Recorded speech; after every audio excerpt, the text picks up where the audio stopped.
Morning, everyone, or good afternoon, everyone.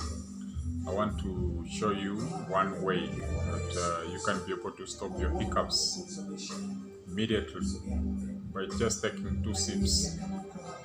Take 1 sip of water, then you bend your neck this way,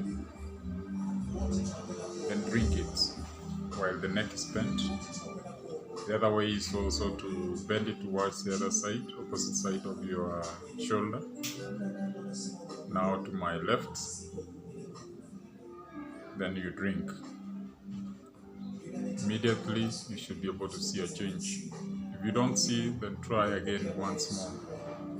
It did works, and I can testify that. So let me demonstrate how I do it. It is a serious prayer.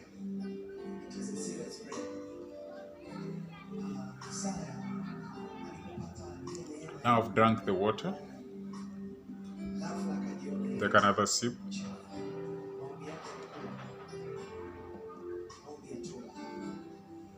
The more you get to know God, is the more you start to see. So the secret is to just drink the water while your neck is bent so that you can strain a bit. This will relax your muscles. Thank you, and subscribe to get more updates. Thank you.